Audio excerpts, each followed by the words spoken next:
Salam el hormatly adamlar. Garaşdan baýky bir tarap ýurdumyzdaky täzelikler hemem habarlar bilen taşdyrýan Watan habarlar gepleşigimize başlaýas. Hormatly prezidentimiz Gurbanuly Berdimuhammedow Türkmenistan bilen Germaniýa Federasiýa Respublikasynyň arasynda diplomatik gatnaşyklaryň ýoly goýulmagynyň 30 ýyllygy münasibetli Germaniýa Federasiýa Respublikasynyň federal prezidenti Frank-Walter Steinmeier we Germaniýa Federasiýa Respublikasynyň federal kansleri Olaf Scholz hemem ýurdun ähli halkyna Türkmenistanyň halkynyň we hökümetiniň adyndan hemem hut öz adynyň tüýsürekden gutluglaryny hemem en gowy arzuwlaryny iýerdi. Melelizmde birege hormat goýmak, den hukuklyk hemem özara ynanşmak esasyna ýoly goýulan döwlet harakatnaşyklarynyň ösüşiniň ýokary derejä çykanlygyny kanagatlanma bilen belläp, Türkmenistanyň özara bekitli iki taraply hyzmatdaşlygyň munun beýlegim ösdürmegine uly gyzyklanma bildirýäniňi aýtdy. Bu gatnaşyklaryň iki ýurdun halklarynyň awadançylygynyň bekitine munun beýlegim ösdüriljekdigini ynanmylyrdy. Türkmenistan geçen ýyllaryň dowamyny Germaniýa bilen ýoly goýulan döwlet harakatnaşyklaryna ýokary baha berge we bu gatnaşyklar iler tutulýan äkli ugurlary boýunça ösdürmäge aýratyny ähmiýet berýär diýip döwlet başdanymyz gutlugyny bellidi. Hormatly prezidentimiz hyzmatdaşlygy dürli ugurlarda aýratynym syýasy, diplomatik, söwda, aqsady we medeni insanperwer ulgamlarda bire hormat goýmak, den hukuklyk we özara anaşmak ýörelgileri esasynda okulny ösdürmek, hemem giňeltmek üçin eger uly mümkinçilikleriniň bardygyny bellidi. O Türkmen German hyzmatdaşlygynyň eýdigderli ösdürilip, oň iki halkyň bekidine täze sepkitleri eýiljekdigini ynanmylyrdy. Döwlet başdanymyz şu ýakymly mümkinçilikden peýdalanyp, Germaniýa Federasiýa Respublikasynyň federal prezidenti Frank-Walter Steinmeier we Germaniýa Federasiýa Respublikasynyň federal kansleri Olaf Scholz berk jansalyk, bagyt we awadançylyk, dostlukly ýurdun halkyna bolsa parahatçylyk hemem rowaşlyk arzu etdi. Hormatly prezidentimiz Gurbanuly Berdimuhammedow Türkmenistan bilen Fransa Respublikasynyň arasynda diplomatik gatnaşyklaryň ýoly goýulmagynyň 30 ýyllygy münasibetli Fransa Respublikasynyň prezidenti Emmanuel Macron we ýurdun ähli halkyna Türkmenistanyň halkynyň hemem hökümetiniň adyndan we hut öz adyndan tüýsürekden gutluglaryny hemem hoşniýetli arzuwlaryny iýerdi. Melelizmde iki döwletiň arasyndaky gatnaşyklaryň bire hormat goýmak, den hukuklyk hemem özara ynanşmak ýörelgilerini esaslanýanyny we Türkmenistanyň iki taraply gatnaşyklary ösdürmäge gyzyklanma bildirýänini aýdyp, iki taraply hyzmatdaşlygyň iki halkyň bekidine munun beýlegim eýdigderli ösdüriljekdigine ynanmylyrdy. Döwlet başdanymyz ýakymly mümkinçilikden peýdalanyp, Fransa Respublikasynyň prezidenti Emmanuel Macrona berk jansalyk, bagtyarlyk hemem awadançylyk, dostlukly ýurdun halkyna bolsa gülläp ösüş we rowaşlyk arzu etdi.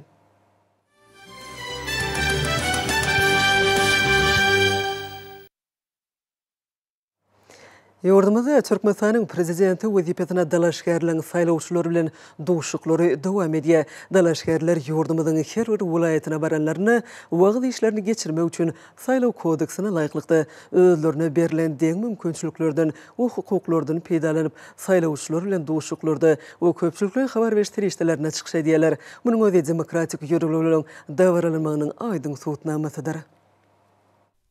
Aşgabat şäher häkimleriniň mekan köşkünde Türkmenistanyň prezidenti wezipetine ýurdumyzyň agrar partiýasynyň dalaşgärligi hödürlenen Mary welaýatynyň häkiminiň ornwasary Ağa Janbek Muradowyň saýlawçylary bilen duşugy boldy. Agrar partiýasynyň Aşgabat şäher komitetining başlygy Sopiýew duşugy açyp, dalaşgäriň ynandan wekiline Dünýä Türkmenläriniň insanperwer birleşiginiň Mary welaýat bölüminiň başlygynyň ornwasary Beşemow söz berdi. Ol dalaşgäriň zähmet ýolunyň esasy ugurlary barada gurrun berip, ony ýokary adamkärçilikli inşaur we jemgyýetçilik guramalaryny ýerine ýetirjek häkimetiň ýerli edaralaryny işläp, ýeterlik tejribe toplanyp hünärmen hökmünde häsiýetlendirdi. Bekmuradow öz gedeginden saýlawlaryň öň ýanyna maksatnamasy barada aýdyp, ýurdumyzda ýaýlanlarylan we watanymyzyň ykdysady kuwatynyň putulanmagyna, halkymyzyň awadançylyk derejesiniň ýokarlanmagyna gönükdirilen giň möşürli durmuş ykdysady özgertmeleri munun beýlegim durmuşa geçirmegi dowam etjekdigini ýetdi. Häzirki döwürde özüniň saýlap alan ýoluny agrarly ýaly garaşda da beýtarap Türkmenistanyny ýurdumyzyň hemme taraply ösüşiniň öpçün edilmegine gönükdirilen özgörtmeler maksatnamalary we taslamalar durmuşa geçirilýär. Şoň bilen baglanykda Türkmenistany 2022-2050 ýyllarda durmuş ykdysady saýdan ösürmek milli maksatnamasynyň ähmiýetine zerur üns berilýär. Dalaşger dörejilikli siýasatyň dowam etdirjekdigini ananlardy. Ykdysadyýetimiziň ähli pudoklarynyň şol sany owa hojalygy we daş gurşaw gormak ulgumynyň mundan bilegim dowru waplaşdyrmagyna, owa senat toplamynyň gaýtadan işleýän senagatynyň netijeli ösürmegine, azyk bolşulugynyň öpçün edilmegine möhüm ähmiýet berilýär. Senagat pudoklarynyň bilim, sağlyk goruş, beden terbiýe we sporty ösürmek, ýaşaýyş jaýlaryny we awtomobil ýollaryny gurmak işleri dowam etdirilýär. Halkymyzyň ýokary ýaşaýyş derejesiniň öpçün edilmegine, ösüp gelýän ýaş nesilden watansöýçilik ruhuny terbiýelenmegine aýratyn ähmiýet berilýär. Ýurdumyzyň agrar partiýasynyň ködürlenen dalaşger saýlawçylaryň sowallaryna jogap berip, owa senat toplamynyň ösüşiniň geljekki ugurlary, guruluşyk senagaty, bilim, sağlyk goruş, sport ugurlaryny ösürmegiň geljekki meýilnamalary barada jekmejek gurrun berdi. Bekmuradow özüniň Türkmenistanyň prezidenti wezipetine saýlanan ýagdaýyna bellerilen ynamy ödemek uguruny ähli zerur tagyllalaryny gaýgyrmajakdygyny anandyrdy. Çykyş eden saýlawçylar dalaşgerlere Milli Geňeşiň Halk Maslahatynyň taryhy meclisine kabul edilen berkarar döwletiň täze ýamynyň galkynşy Türkmenistan 2022-2050 ýyllarda durmuş ykdysady taýdan ösürmek milli maksatnamasyna laýyklykda halkymyzyň ruwaçlygyny hasam artyrmak hemem diýarymyzy ösürmek uguruny ýerine ýetirilýän işlere münasip goşjokdyklaryny anam bildirdiler. Soňra bu ýerde Türkmenistanyň prezidenti wezipetine ýurdumyzyň senagatçylary we telekeçiler partiýasynyň nowatdan daşary 3-nji gurultaýyna dalaşgerligi ködürlenen Wepala Guruluşyk Hojalyk Jemgyýetiniň ýol başçysy Baba Murat Meredowyň saýlawçylary bilen duşy boldy. Senagatçylar we telekeçiler partiýasynyň Aşgabat şäher komissiyasiniň başlygynyň ornbasary Settarif duşygy açyp, "Hormatly prezidentimiziň eýdigderli tagylat netijesinde kiçik we orta telekeçilik ösürmek üçin geň mümkinçilikler açylýanlygyny ýurdumyzyň ykdysady mümkinçilikleriniň berketilmegine telekeçiligiň ornunyň artýanlygyny belledi. Soňra dalaşgäriň ynanynyň wekili, senagatçylar we telekeçiler partiýasynyň Aşgabat şäher komissiyasiniň başlygy Naz Kuliýewa söz berildi. Ola bu ýere ýygnananlary Meredowyň zähmet ýoly bilen tanışdyrdy. Hemem ony oňyn tejribe toplan PSPL adam hökmüne häsiýetlendirip, hemmeleri saýlawlary gününe işçilik görkezmäge çağırdy. Soňra eňe ýokary döwlet wezipetine dalaşger saýlawçylary özüniň saýlawlaryň öňýanynaky maksatnamasy bilen tanışdyrdy. Onu kiçik we orta telekeçilik mümkinçiliklerini netijeli herekete girizmek, ykdysadyýaty diversifikatsiýalaşdyrmak, bazar ykdysadyýatynyň işini kemilleşdirmek, döwlet tarapyndan giň mümkinçilikleriň döredilmegi arkaly ekologiýa taýdan arasy we ýokary hili önümleri öndürmek meseleleriniň möhüm orny eýelejekdigi bellenildi. Häzirki döwürde millilizmimiziň parasatly ýol başlygyna uzak möhletli milli maksatnamalar, durmuş ykdysady özgörtmeler durmuşa geçirilýär. Şeýlelikde ýurdumyzyň sebitleriniň, şäherleriniň we owularynyň keşfi düýpli özgörýär. Telekeçiler tarapyndan ýokary hili senagat we ekologiýa taýdan arasy azyk önümleri öndürilýär. Olary diňe we ýurdumyzyň içerki bazarlaryny öpçün etmän, eýsem eksportda edilýär. Durly maksatly binanyň guruluşyklary batly diýip günlerde alınıp berilýär. Türkmenistanyň ösüşiniň geljeki ugurlary baradaky pikirini aýdyp, dalaşger bilim we ilim, sağlyk goruş, medeniýet, beden terbiýe we sport ulgamlaryny kemilleşdirmek, innowasion tehnologiýalary we sany ulgamy esaslanmak arkaly ýaş nesilleri döwre we terbiýelemek, hemem olara bilim bermek meselelerini zerur üns berilýär.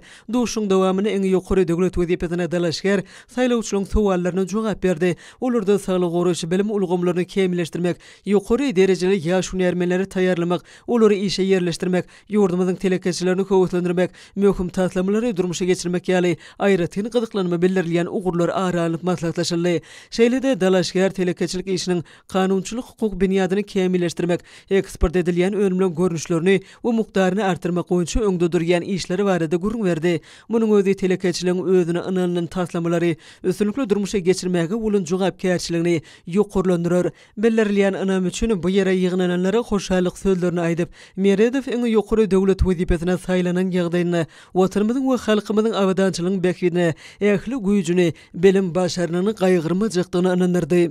Duşuğa gatnaşylar garaşdyrlyk ýyllaryna zekinli, hem tarapyny bilimli ýol başlaryň we hünärmenliň ýaş nesliniň kemale gelendigini täze ýamda döwleti dolandyrmak üçin olary giň ýol açylýanyny kanatlanma bilen belediler. Şuňa bilen birlikde Türkmenistany munun welagym ösdürmek boýunça milli maksatnamalary şolsany berkarar döwletiň täze ýamynyň galkynşy Türkmenistany 2022-nji 2050-nji ýyllarda durmuş ykdysady taýdan ösdürmek milli maksatnamasyny üstünlikli durmuşa geçirmekde olaň üstüne uly jogapkärçilik ýüklenilýär. Mara vilayetinin häkimligine Türkmenistanyň prezidenti wezipesine Balkan vilayetinden raýatlyň teklipçi toporunyň dalaşgarlygy hödürlünen Saglyk Uruş we Derman Tenaty ministrliginiň Awada şifahanasynyň başlykmany Türkmenistanyň Milli Gençlik Mejlisiniň deputaty Berdimehmet Gurbanow bilen saýlawçylygyň duşu geçirildi. Türkmenistanyň matbuatyna ýaşlar gurulmasynyň Mara vilayet gençligiň başlygy Jan Muradow duşugy açdy. Soňra dalaşgaryň ananan wekiline Türkmenistanyň matbuatyna ýaşlar gurulmasynyň Balkan vilayet gençligiň başlygy Çenýerowa söz berildi. Olu dalaşgaryň zähmet ýoly bilen tanıştyryp, ony tertipli hemeler tarapyndan hormatlanylýan we sadyn durmuş ýörelgesine ıgrarly adam hökmüne häsiýetlendirdi. Iň ýokary döwlet wezipetine dalaşgar özüniň saýlawlaryň öňýanyna maksatnamasynyň esasy ugrulary bilen tanıştyrmazdan ozal özüne bildirilen anam üçin hemelere hoşallyk bilerdi. Hemem hormatly prezidentimiziň garaşda da beýtarap Türkmenistanyň halkara giňişligine awraýynyň belinde galmagyny, watanymyzyň ykdysady kuwatynyň munun beýlegi putulanmagyny we mehriban halkymyzyň awdançylyk derejesiniň ýokurlanmagyny, esasy ugry edinýän siýasatyny dowam etjekdigini nykdy. Garaşdyrlyk ýyllar içinde gadymy türkmen topragynyň tanalma derejede özgörendigini belläp, dalaşgar döwletimiziň we jemgyýetimiziň hukuk hem demokratik biniýatlarynyň berkidilmegini, ýurdumyzyň kanunçylyk ulgamyny kemilleşdirmegini, döwlet maksatnamalarynyň şolsany Türkmenistany täze tapgyrdy durmuş ykdysady taýdan ösdürmegiň ýakyna kabul edilen milli maksatnamasynyň üstünlikli durmuşy geçirilmegini şertlendirýän täze kanunlary, kanunçylyk hukuknamalaryny işläp taýýarlamagy, kabul etmegi öz işiniň möhüm ugry hökmüne kesýetlenjekdigini belledi. Milli iqtisadiyetimiziň biniýatlyk puduklarynyň şolsany ýalňyş energetik we owasyna toplumlarynyň ulagy aragatnaşyk puduklaryny hem tarapdan ösdürmegini, şeýle-de mehriban watanymyzyň iqtisady taýdan gullap etmegini öpçün edýän milli we halkara ähmiýetli ýeri taslamalaryň durmuşa geçirilmegini möhüm üns berler. Şeýle-de Gurbanow ozalkylary ýaly milli saglyk uruş ulgamynyň kemilleşdirilmegine, köpçüliklen beden terbiýe sagaldyş gereketini hem sporty ösdürmek hasabyna ilatyň saglygynyň dikeldirmegine uly ähmiýet berilejekdigini nykdy. Döwlet adam üçindir diýen şigarasyny üstünlikli amala aşyrylýan durmuş siýasatynyň şäklerine tutuş ýurdumyzda ýokary amatlygy bolan ýaşaş jaýlarynyň, mektepler we çağlar baglarynyň, ýokary okuw mektepleriniň, hassahanalar, şifahana we sagaldyş merkezleriniň, sport toplumlarynyň şeýle-de beýleki wajyp durmuş maksatly dezgalyň gurulşyklary giňden ýaýbanlanyrlar. Duşuň dowamyna dalaşgar saýlawçylaryň sowallaryna jogap berdi. Olurda esasen ýurdumyzy munun welagym ösdürmek möhüm ugurlary barada gurrun edildi. Hususan saýlawçylary bilim ulgamyny kemilleşdirmek we ony täze teknologiýalary bilen enjamlaşdyrmak, ýaşaş jaýlarynyň gurulşygy ýaly meseleleri gyzyklandyrdy. Ören netijeli geçen duşuk we mähirlik kabul edilen üçin hoşallyk bilerip, Gurbanow saýlawçylygyň anamyny ödemek ugruna ähli zerur taglalaryny gaýgyrmajykdygyny inandyrdy. Duşu gatnaşylar Türkmenistanyň Milli Gençlik Halk Maslahatynyň mejlisiniň taryhy ähmiýeti eýe bolandygyny we oň döwletimiziň, jemgyýetimiziň durmuşyna şanly waka urlanyny nykdylar. Mejlise kabul edilen resminamalary, hususan berkarar döwletiň täze ýamynyň galkynşy Türkmenistan 2022-nji 2050-nji ýyllarda durmuş ykdysady taýdan ösdürmek milli maksatnamasynyň gelip çykýan möhüm wezipeleri öz şekilli. Şeýle-de şu ýerde günüň ikinji ýarmyna Daşowuz vilayetinden raýatlyň teklipçi topor tarapyndan iň ýokary döwlet wezipetine dalaşgarlyk hödürlenen Türkmenistanyň Demokratik Partiýasynyň Daşowuz vilayetiniň Saparmyna Türkmen Şetrap komitetining başlygy Maksat Ödeşewiň saýlawçylary bilen duşu geçirildi. Duşugy Döwlet Energetika Institutynyň mugallimi Ýakubow açyp, dalaşgaryň ananan wekili, kärdeşler arkalaşyklarynyň Gurban Sultan Ejadynaky etraf birleşmesiniň başlygy Amangilli we söz berdi. Olu bu ýere ýygnananlary Ödeşewiň zähmet ýoly bilen tanıştyrdy. Hem ony jogapkärçilikli, awraýly adam, tejribeli we oňyň başlanýşlary öňe sürýän, öňde goýulan wezipeleri çözmäge ukyply ýol başy hökmüne häsiýetlendirdi. Soňra dalaşgar Ödeşew saýlawlaryň öňýanynaky maksatnamasynyň esasy ugurlary barada aýdyp, uly maksatlary nazarlaýan özgörtmeliň amala aşyrma aşılmana möhüm üns berjekdigini nykdy. Milli iqtisadiýetimiziň wajyp huduklarynyň biri bolan owa sena toplumyny giň möşörli özgörtmeliň durmuşa geçirmegine, durmuş ulgamyna nazarlayan maksatna bilen amal aşylmanyň dowam etmegine, şäherleň we owalaryň dogry waplaşdyrylmagyna, bilim, ilim we medeniýet ugurlarynyň ösdürmegine möhüm ähmiýet beriler. Ýurdumyzyň daşary siýasat strategiýasy barada aýdyp, dalaşgar özara bäkitli halkara hyzmatdaşlygyny kemi taraplan ösdürmegine, Türkmenistanyň dünýä bileleşigine, awrenyň ýokurlanmagyna gönükdirilen siýasaty dowam etdirmäge meýillidigini nykdy. Duşuň dowamyna dalaşgar saýlawçylaryň sowallaryna jogap berip, owasyna toplumna ilmi tehnika gazananlaryň urunuşdyrylmagy, ýurdumyzy durmuş ykysady taýdan ösürmeň, milli maksatnamalaryny durmuşa geçirmeň, geljeki ugurlary, ilata edilýän lukmançylyk hyzmatlaryny kemi taraplan bilimli ýaşlara taýýarlama gönükdirilen bilim ulgamynyň kemileşdirilmegi, milli medeniýetiň ösdürmegi ýaly ugurlary möhüm ähmiýet beriljekdigine öz çekdi. Ödeşew bildirilen ýokary önam üçin saýlawçylara hoşallyk bildirip, ony özüniň halkymyzyň awdançylygynyň, mehriban watanymyzyň urgaşlygynyň bäkidine gönükdirilen zähmeti bilen ödejekdigine inanyrdy. Duşukda çykyş edenler halkymyzyň awdançylyk derejesini mundan belägim ýokurlandyrmagy we mehriban watanymyzyň kemi taraplan ösüşini öpüşün etmäge gönükdirilen maksatnamasy üçin dalaşgarlary hoşallyk bildirdiler. Häzirki wagtda saýlawlaryň halkara kadalarynyň esasyna ören erkin, aýdyn hemde demokratik ýagdaýda geçirilmegi üçin ähli zerur tagallalar edilýär.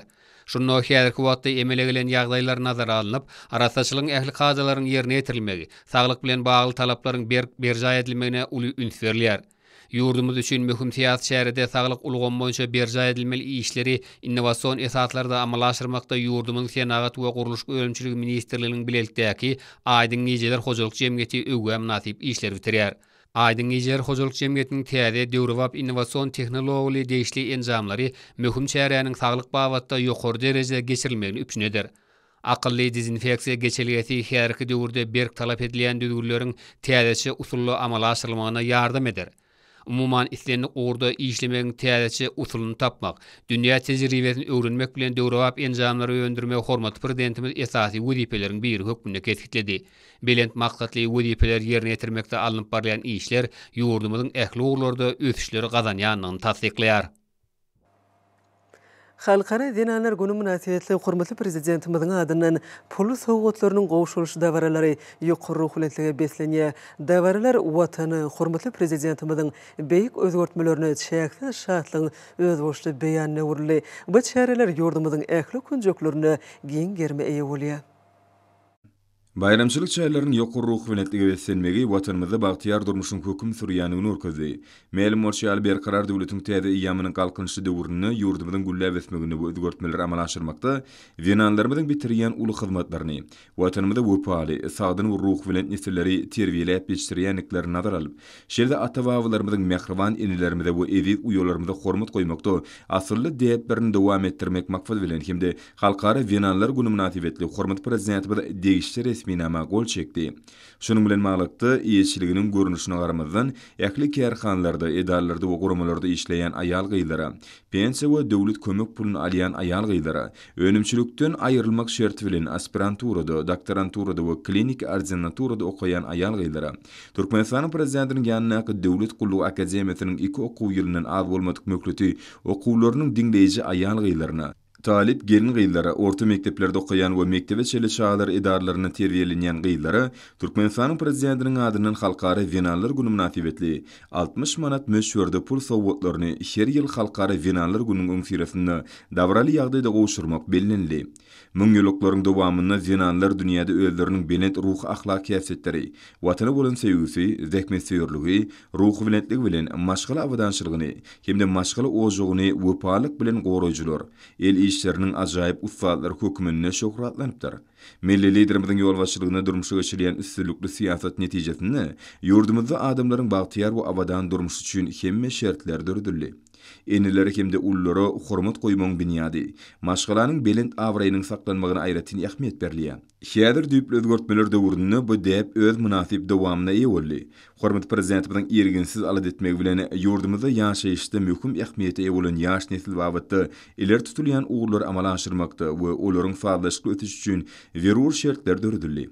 Türkmenistan Birleşmiş Milletler Guramasynyň çağanyň hukuklary baradaky konwensiýasyny tasdiklap, tutuş dünýä derejesinde öz ýaş raýatlarynyň ýaşaýyşynyň ýokary hili bolmagyny üçin etmek bilen magly meseleleri ören jogapkärlik şemleşýändigini urguzdy. Ayal gyýlaryň kanuny bähwitleriniň we hukuklarynyň üçin edilmegi jemgyýetiň durumlukda tutuşynyň möhüm şertleriniň biridir. Munyň özi jemgyýetiň ajaýyp zinanlaryň hukuklaryny we mertebesini goramak boýunça döwletimiziň öz üstüne alan halkara borçnamalaryny ıgrarlygynyň ajaýyp subutnamasy bolup durýar. Türkmenistan ayal gyýlaryň keme tarapdan ösmegi, ilmi, intellektual, dörüçülük we ruhy mümkinçilikleriniň açylmagy üçin hemme mümkinçilikler dördürli. Ýurdumyzyň ýüzlerçe ayal gyýlary her ýyly döwlet asylagylaryna, orjinlary we medallara münasip bolýarlar. Yenilik we şagylyk, maşgaly gymmatlyklaryny gorap saklamak barada kalady, milli liderler tarapyndan ýurdumyzyň ötüş strategiýasyny ileri tutulýan uğurlaryň derejesine ýetirildi. Muňa bu uğurda milli kanunçylygy kämilleşdirmek boýunça durmuşy geçirilýän anyk çärler, eneleriň saglygynyň gorulmagyny, çağlaryň kämil ötüşine gönüktirilen maksatnamalaryň üstünlükli durmuşy geçirmegi, köp çağly maşgalaryň durmuş taýdan gollanmagy we beýleklere aýdyň mysal bolup biler. Bayramçylyk çärleriniň giňerimi aýratyn bellenmäge münasipdir. Dawarlarda zinanlara goýulýan hormatyň uludugy, kuwwatly ruhy mazmun jemlenýär. Ol belent raýatly we watançylygy terbiýelemekde uly ähmiýeti edir. Bu orta şäherlerde öz beýany tapdy. Dawarlardaky ruh welentlik halkymyzyň midemet agdy berligini, bütünligini alamatlanýar. Halkara zinanlar günüň öňýäne tutuş ýurdumyz boýunça bayramçylyk şäherlerde dowam edýär. Däwe gura pul sowgatlarynyň gowşurmagy ähmiýetli şäherleriň biri boldy. Bu şäherler ayal gyýlary ägir duly döwlet derejesinde ul ünsürlýänliginiň subutnamasyny urly. Yetilýän bilen sepkitler bayramçylyk şäherleriniň içinden ersargy şol geçdi. Bagtyar durmuş üçin hormat prezidentimize aýdylan alkyşlar hoşallygyny senasyna urly. Halkara Dinanlar Günü münasibetli geçirilen çäreler ýokary hukuklyligi wesleni dinan hormatynyň belentde durýanlygy dawaralyň içinden erşargaç bolup geçdi. Halkara Dinanlar Günü münasibetli Türkmen Hali Döwlet Birleşigine degişli idara kärhanelerde zähmet çeken dokmançy gelin gyýlan arasynda geçirilen bayramçylyk bäsleşigi alatlardan asra aşa nepitlik diýilip atlandyrly.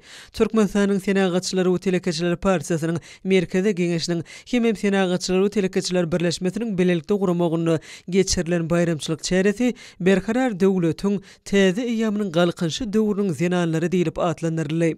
Türkmenistanyň sport we ýaşlar siýasaty ministriniň Aşgabat şäher sport we ýaşlar siýasaty baş müdirliginiň bilelikde guramagyny bayramçylyk münasibetli geçirilen maslahat ululuň görellüsi nesilleň ýürelgesi diýilip atlandyrly. Matmul adynaky Türkmen Döwlet Üniversitetinde Halkara Dinanlar Günü münasibetli Türkmen zinanlary bagtyar arka dagly zamanada bagtyar adly bayramçylyk dawrasy geçirildi. Üniversitetiň bagtyarlyk owalary meden merkeziniň aýdymçylarynyň çykyşlaryna bagtyar dinanlar eşeretli durmuşymyz hormatly prezidentimiziň beýik özgürtmeleri wasp edildi.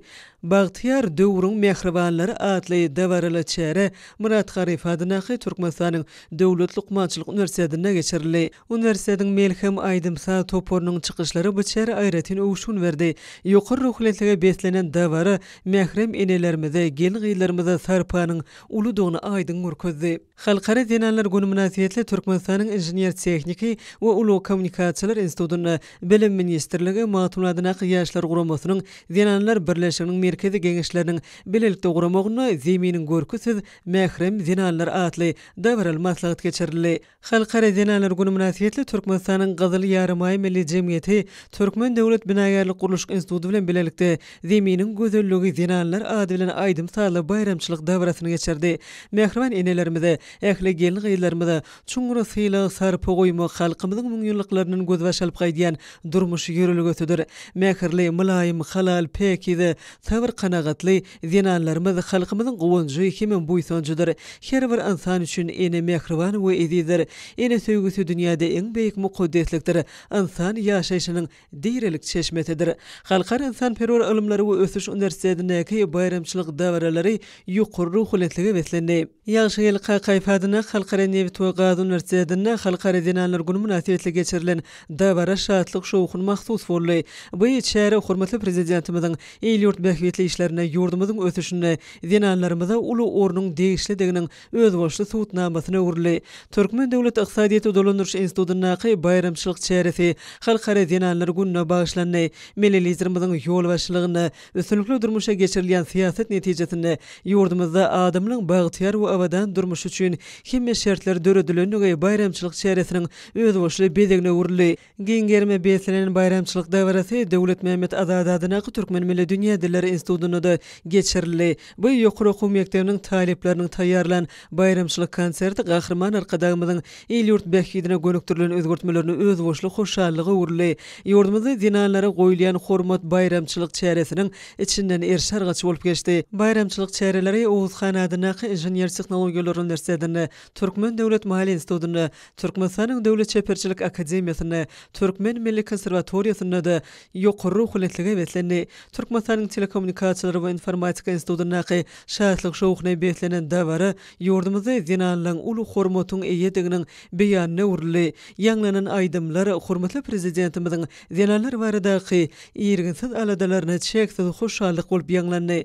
Türkmen Owakyjylyk Universitetinde halkara dinanlar gününe başlanan dawara aýratyn ähmiýetli boldy. Müňilliklaryň dowamyny dinanlar dünýäde özleriniň belent ruhy ahlak häsiýetleri, watany uly söýgüsi, zähmet söýürligi, ruhlentligi bilen maşgaly ojugyny we parlyk bilen goraýjylar el işleriniň ajaýyp usatlary hökmüne şöhratlanypdyr.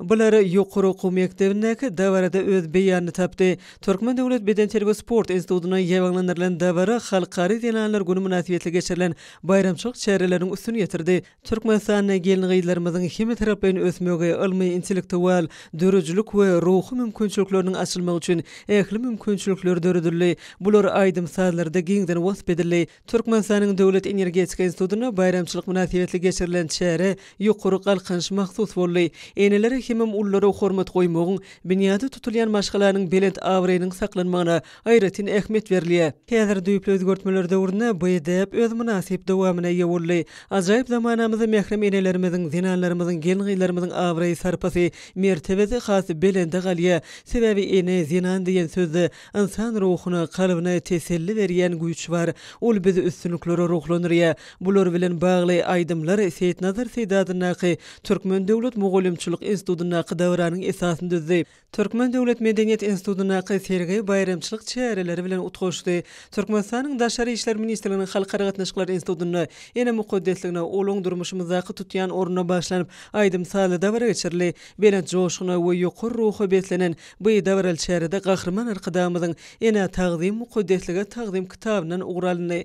Türkmen Owakyjylyk Institutunda zeminiň görkezsiz mehrem zinanlar ady bilen aýdym saly bayramçylyk dawarasy geçirildi. Şatlyk şowugyna betlenen bayramçylyk çäresinde bu ýokary okuw mekdebiniň bagtyarlyk joşgyny dörejlik toparynyň aýdymçylary çykyş etdiler. Türkmen Owakyjylyk Institutunyň garamagynaky Daşawuz Agro-Senat ortaknary okuw mekdebiniň guramagyny halkara dinanlar günü münasibetli el işleriniň sergisi hemme milli tagamlar taýýarlamak boýunça talep gyýylan bayramçylyk beýleşe geçirildi. Türkmen Gaz Döwlet konserniň medeni işgörlük merkeziniň dörejlik toparlarynyň joşgyny çykyşlary dünýämiziň zynaty bolan gelin gyýlarymyza, enelerimize bayramçylyk sowugy boldy. Türkmenistanyň Medeniýet ministrligi matbuatynaky ýaşlar guramasynyň merkezi geňeşi bilen bilelikde guramagyna bayramçylyk münasibetli çağılar çeperçilik we sunugat mekdepleriň okuwçylarynyň arasynda eglan edilen mehribanlygyň we gözelligiň bayramy atly çağılaryň surat beýleşiginiň jemlendi.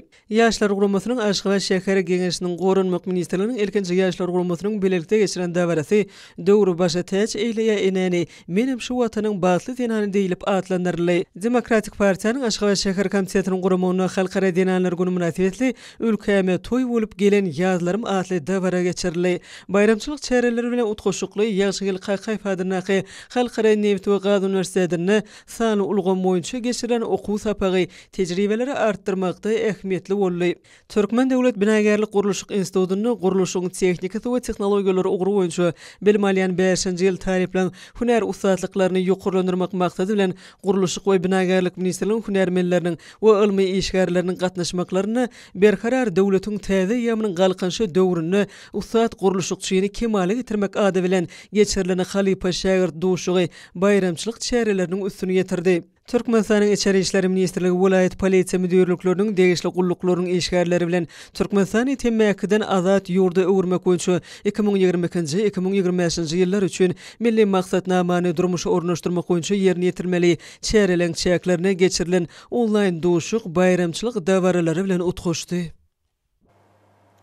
Hormatly adamlar, indi bolsa ýurdumyzyň vilayetlerini we paýtagtymyz Aşgabat şäherine şuň 5-nji martda saat 20-den 6-njy martda saat 20-çe boljak howa barada Türkmenistanyň howa maglumatlarynyň berýän habar bilen tanış boluň.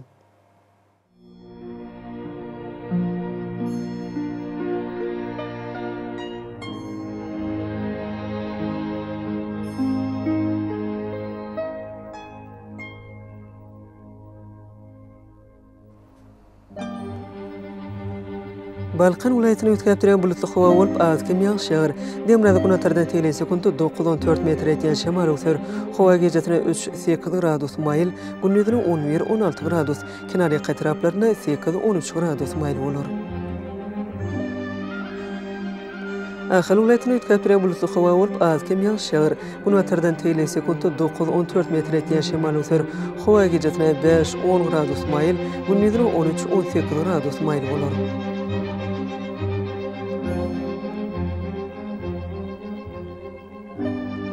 Mara vilayetini ötkäpdirän bulutly howa bolup ýağşýar, ýyllarym çakma mümkin. Demrada günatardan tele sekundy 9-14 metr etýän şemal öser. Howa gecesine 7-10 gradus mayl, gündüzine 15-20 gradus mayl bolar.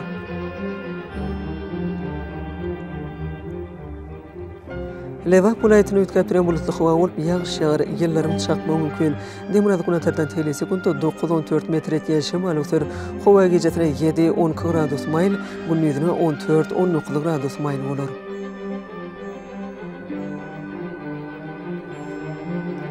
Daşul vilayetini ötkäpdirän bulutly howa bolup günatardan tele sekundy 9-14 metr etýän şemal öser. Howa gecesine 1-6 gradus mayl, gündüzine 10-15 gradus mayl bolar.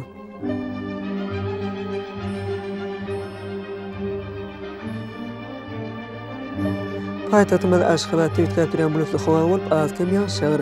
Günatardan tele sekundy 9-10 metr etýän şemal öser. Howa gecesine 6-8 gradus mayl, gündüzine 15-17 gradus mayl bolar.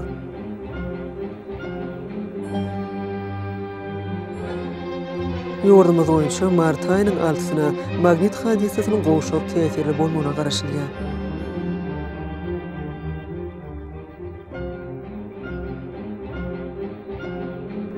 Ýa-da watandaşlara ýaz pasylyna günüň dowamyny, howanyň derejesiniň üýtgäp durýanyny nazara alyp, pasylyň aýratlyklaryna laýyklykda giyinmegi, şeýle-de häzirki wagtda howada tozan bölejikleriniň kadadan 6 ötürüp artmagy we howanyň akymynyň üýtgemegi bilen baglanşykly howa şartlarynyň adamyň bedene getirip biläjek oňaýsy täsirleriniň öňüne almak maksady bilen ağız burun örtüğünü ulanmaklığı maslahat berýär. Howpsuz bolan 2 metr araçagy berja etmek, elleri arasy saklamak zerurdur. Mehman emişler, bulary berja etseňiz ýene islenip pasylyna öz saglygyňyzy gorap bilersiňiz. Mehman adamlar şoň bilen watany habarlary gepleşigimiz jemleýäs. Berkarar döwletimiziň täze ýamynyň galkynşy döwründe ata watanymyz Türkmenistan ähli babatlarda ösüşler weslenýär. Ähli ösüşleriň özünde bolsa halkyň bähbidi bar. Çünki biziň ýurdumyzda döwlet adam üçindir. Hoş wagtyňyz.